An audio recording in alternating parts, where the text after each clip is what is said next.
All right, so are you ready to dive into this homework thing? Yeah. Because we are going deep this time, all the way to Japan. Wow. Japan. Yeah. Yeah.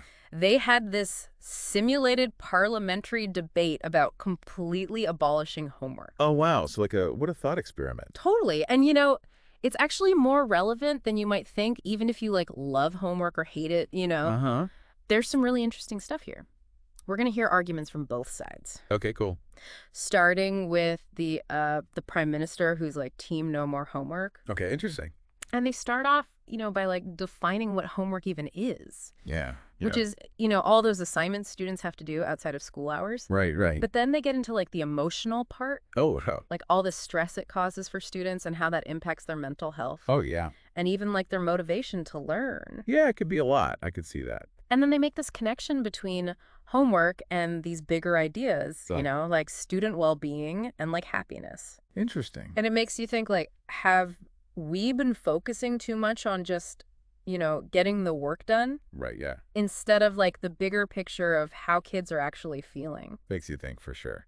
And they paint this picture of students with all this free time to explore other interests and just be kids. Sounds idyllic. I know, right?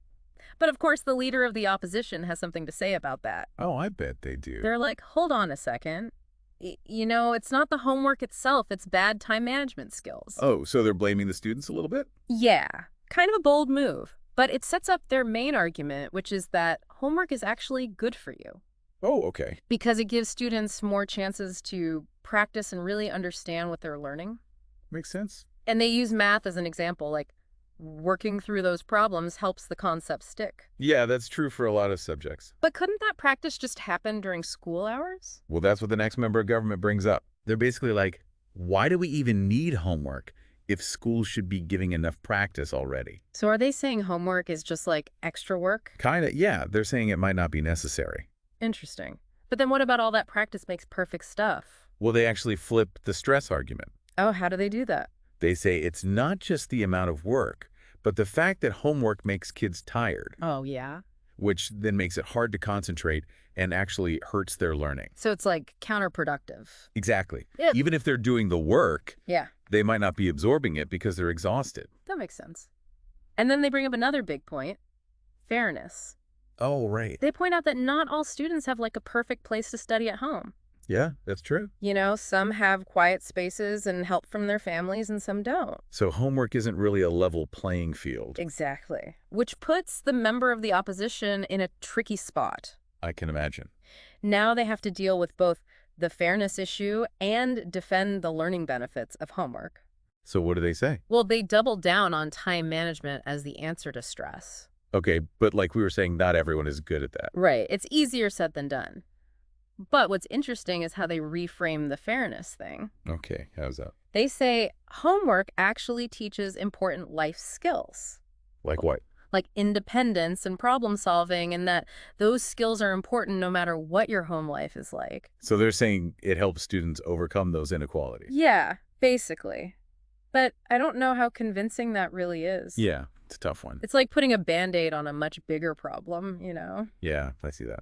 Anyway, they then go on to stress those learning benefits again, Okay. saying that without homework, kids will learn slower and less effectively. Right back to that core argument. And that's when they bring in a whole new angle, homework as preparation for the future. Okay, I'm curious, what do they mean by the future? Well, they focus on things like responsibility and self-discipline, Okay. and they use the example of learning to meet deadlines.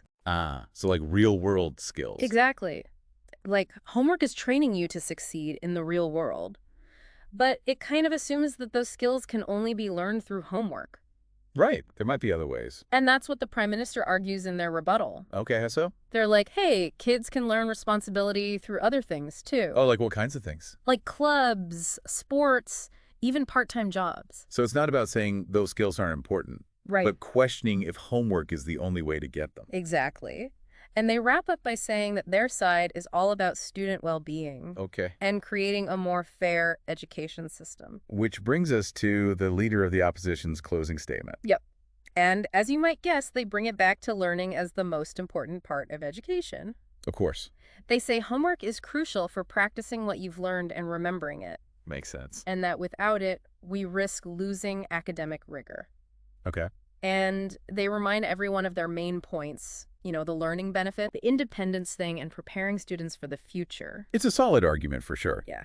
But it makes me think about my own experience in school. I remember feeling so overwhelmed with homework all the time. Yeah, me too. And it definitely messed with my sleep and my ability to focus. I hear that. But then again, I did learn a lot from those late nights studying, Yeah, it's so complicated. It really is. Yeah. It's like a global debate too, not just in Japan. Yeah. This simulated parliament gives us a glimpse into those conversations happening everywhere. For sure. And makes us really examine our own ideas about homework. Totally.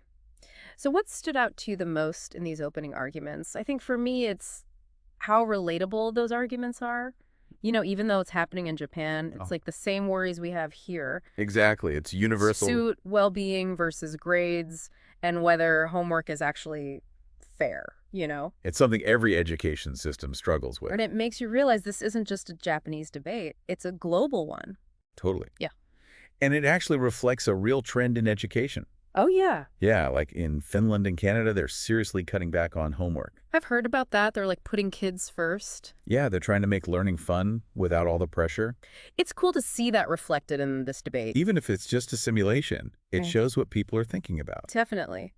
What I find interesting is how the pro-homework side plays on that fear of falling behind. Oh, yeah, it's a classic. Like parents and teachers are always worried about that. Right, keeping those standards high. It's that idea that practice makes perfect, And if you don't do the homework, you won't remember the stuff. Exactly. But like we were saying before, tired kids can't focus. Exactly. So even if they're doing the work, are they really learning it? It makes you wonder what learning even means. Right. Are we talking about memorizing facts or like real skills? Oh, like critical thinking, Yeah, or problem-solving creativity, the things you actually need in the real world. Which brings us back to that future preparedness idea. What do kids really need to succeed later on? It's a good question. Is it discipline and working hard, or is it more about being adaptable? Being able to think outside the box and learn new things. Exactly. And how do we teach those skills without burning kids out? I think this debate makes us ask the wrong question.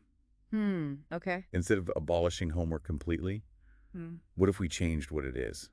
Okay, I like where this is going. So no more worksheets. Imagine assignments that make kids curious. Oh, I like that. Things that let them explore and connect with their passions. So instead of a math worksheet, maybe they design a video game that uses math concepts. Exactly. Or instead of a history essay, they make a documentary about something local. Exactly. Make it relevant to their lives. If they want to learn. Right. Shift the focus from memorizing to actually using what they learn. And give them more choice in how they learn. Some kids love essays.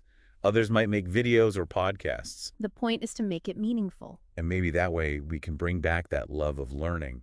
I love that idea.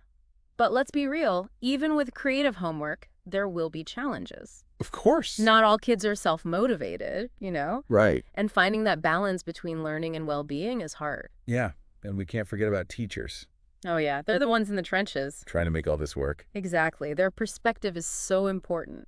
This whole deep dive has been eye-opening for me. Me too. Yeah. It's so much more than just worksheets and deadlines. It's about the future of education itself. So what do you think now? After hearing all this, how can schools support learning and well-being? What's the ideal balance? I think it's got to be flexible, like recognizing that all kids are different. Yeah, one size fits all doesn't really work for education. Exactly. And it goes back to that point about different home environments. Right. Some kids have so much support and others don't. So maybe a personalized approach could help make things more fair. It would definitely level the playing field. And make sure everyone has what they need to succeed. Not just with grades, but like in life too. It's like we need to stop thinking about homework as just a bunch of busy work. Right. And more like a way for each kid to learn and grow in their own way. So less worksheets, maybe more projects that they actually care about. What if instead of assigning a chapter, we said, find an article? Or a video on that topic. That actually interests you, Make them excited to learn. And give them options for how they show what they know. Some kids are great writers. Some are better at making videos. Or podcasts. The key is to make it matter to them. This whole debate really shows that education is about more than just facts. It's about thinking critically, solving problems. Being creative and actually enjoying learning. And those are things you can learn anywhere, not just in school. Totally. It takes everyone working together, though, Teachers, parents, students. to create a system that really works. This deep dive has made me rethink a lot of things. Me too. It's so much more complex than I realized. It's not about finding the perfect answer. It's about having these conversations and figuring out what's best for kids. And that's something we should all be thinking about. Absolutely. Well, this has been an awesome trip to Japan. I agree. It's amazing to see how other countries approach education. Thanks for taking this deep dive with us. And for listening. Keep those questions coming. And keep exploring the world with an open mind.